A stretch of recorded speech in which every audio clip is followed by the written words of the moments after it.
Ya, assalamualaikum warahmatullahi wabarakatuh. Ini lagi ke jalan ke kandangnya markasnya Tokyo Verdy ya. Kita akan mengunjungi latihannya. Ya, kita lihat saja videonya. Oke.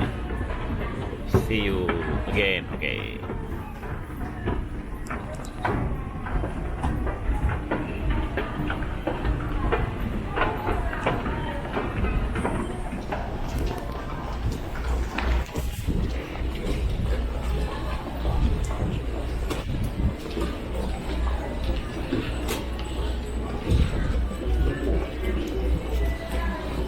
Nah, assalamualaikum warahmatullahi wabarakatuh, teman-teman.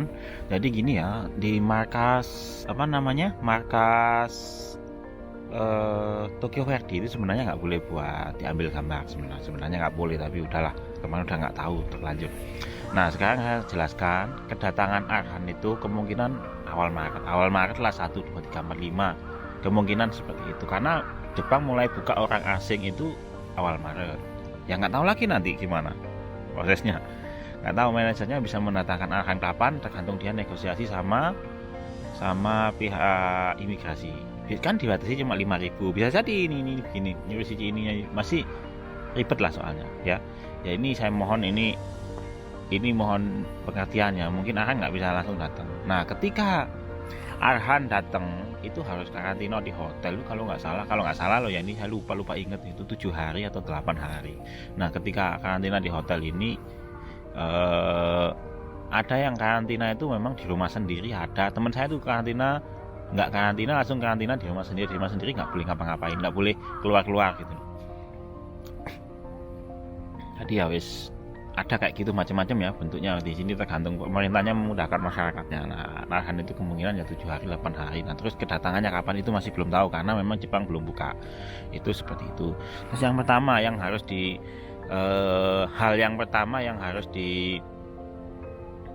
diperhatikan Arhan agar ketika berlaga di Liga Jepang, yang pertama itu masalah bahasa. Tentu saja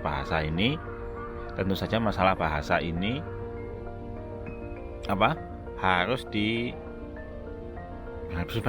sebenarnya kalau secara dasarnya itu Jepang itu harus mendatangkan penerjemah seperti Canatip Songkasin, pemain Thailand itu ada penerjemahnya. Teraton Bunmatan kemarin 2018 sampai 2021 3 tahun di sini itu ada penerjemahnya. Semua pemain Brazil semuanya ada penerjemahnya, kecuali pemain yang sudah lama melintang di sini, yang sudah 3 tahun ke atas itu. Tahun keempat biasanya nggak pakai. Tahun pertama, tahun kedua, tahun ketiga biasanya pakai penerjemah. Tahun ke 4, 5 nggak pakai. Seperti Oh Jae-suk dari Gamba Osaka, dari Korea, pemain Korea. Itu pertama datang nggak bisa bahasa Jepang, hae nggak bisa apa-apa. Itu yang pertama bahasa ya.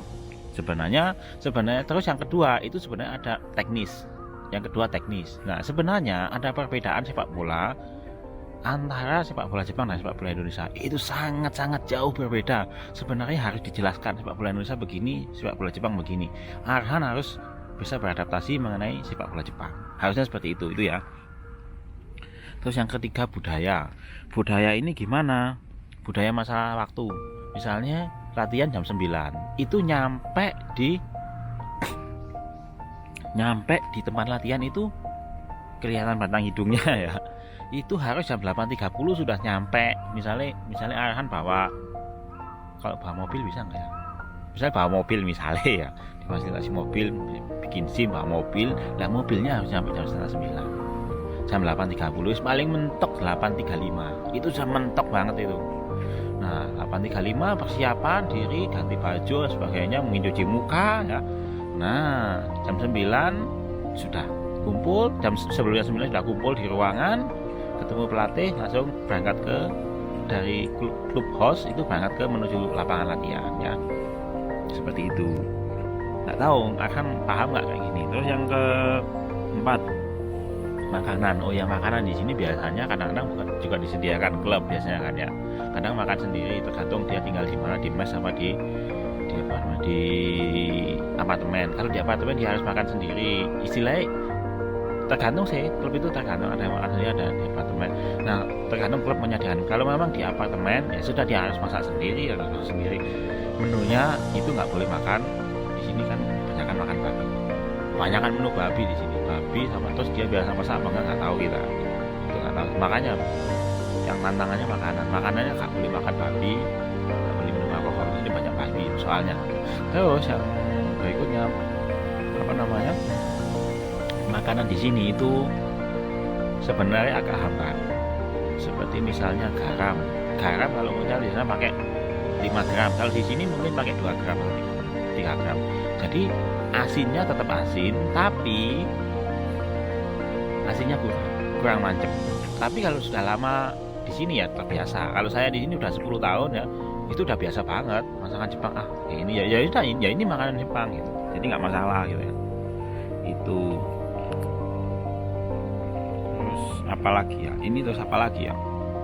Musim. Ya musim ya. Ini masalah banget ini. Musim ini masalah, ini tantangan buat Arhan. Musim di sini 4 musim. Ini musim dingin bau banget kayak di pucuk gunung Semeru. Dingin banget. Nah, ketika Arhan datang bulan 3, kemungkinan ya, nggak tahu apa, saya juga nggak tahu. Kemungkinan ketika bulan 3 datang, itu sangat dingin. Hitungannya untuk orang Indonesia sangat dingin. Nah, ketika sangat dingin seperti itu Arhan harus mau beradaptasi, seneng nggak seneng beradaptasi dengan lingkungan. Kalau di dalam ruangan, mungkin di dalam hotel, mungkin dia karantina dalam hotel, bisa nyalakan AC, pemanas, ada pemanasnya ada, ya nggak masalah. Tapi kalau udah di lapangan, dia setelah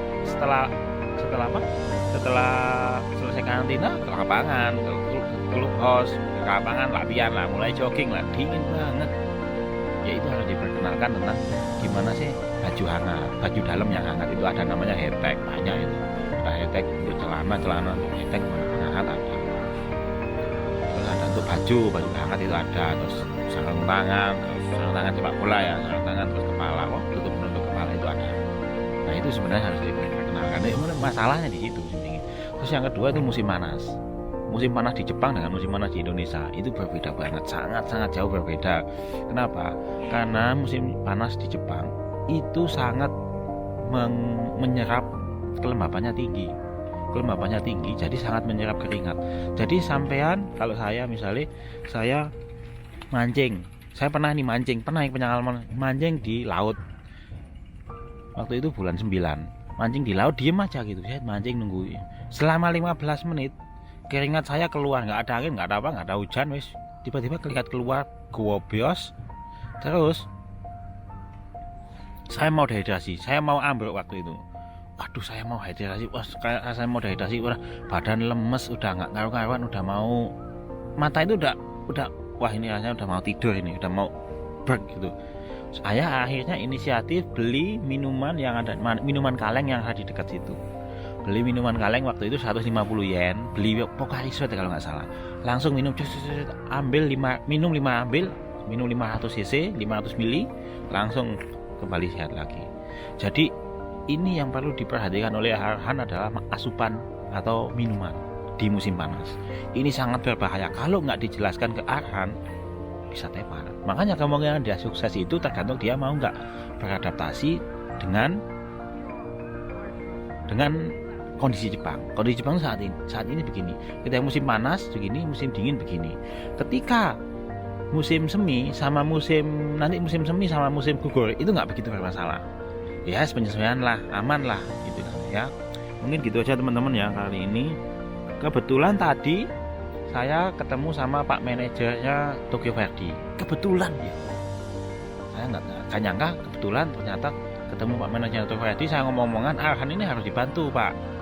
Ada orang Indonesia datang, orang Indonesia semua, satu Indonesia senang semua Pak.